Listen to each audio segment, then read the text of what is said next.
I just wanted to talk to my market about what to do when you're looking for your next role. It's not as easy as just joining A to B.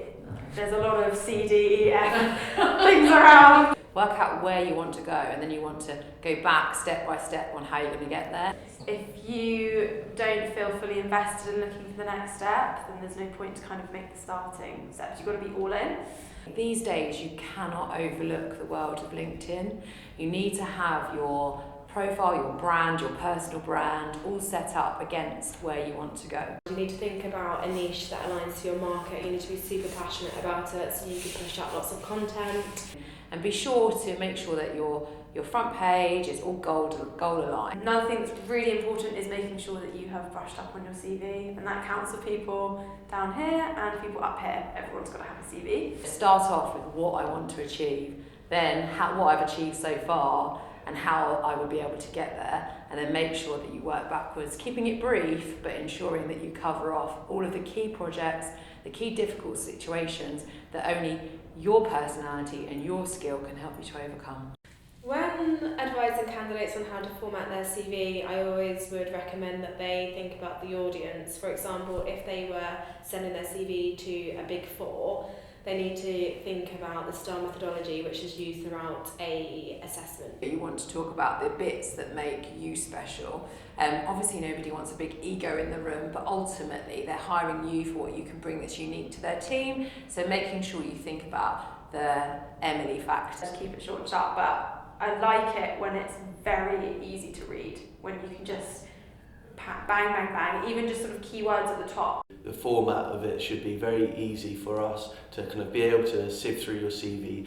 Whilst it was really, really great you went to uni, no one really cares about what job you did. If it was a creative opportunity, then think about how you could uniquely format your CV to show your personality through as well as your experience. Your future employer really wants to see is what was the X factor that you brought to that job that you were working on. Now you've worked out your LinkedIn profile, you've written a CV, you've contacted Elysian, obviously, to help you with your next career move.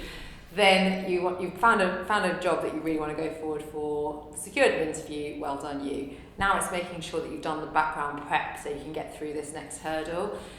Before an interview, I would suggest candidates practice their answers using the STAR methodology. It's something that lots of our clients tend to use when they assess your answers.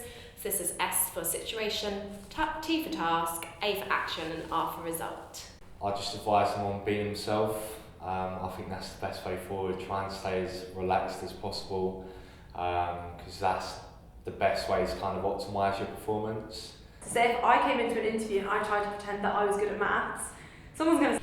No one wants anyone to be overly verbose in an interview. When they ask you your background, they want you to say all the key things, the sort of slam dunks that people have made over their career history, not, and then I went to university, and then after I went to university I got my first job as a dog walker, and then I went for this and that. Another thing to brush up on is probably just going through your strengths and merits and having them rehearsed, maybe doing a little bit of a speech in the bathroom mirror in the morning as you get ready. And just that it rolls off the tongue quite naturally and you're able to sort of sell yourself in any environment. Research the company. Now I'm probably thinking of teaching everyone to suck eggs, but you'd be surprised on the amount of people that don't know the key core facts about the businesses they're going forward to. Yeah, so top tip for interview prep is, as I said, the kind of bathroom mirror stuff, but also just being authentic to yourself. Ultimately, the best hires you ever make are the people that really want to work for you. So you have to be able to convey in an interview why you would really want to work for that company.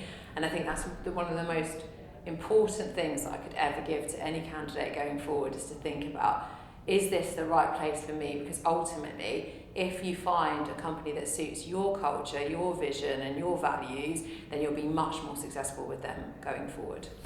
Okay, this is where I am and this is where I want to go, and with your help I can get there.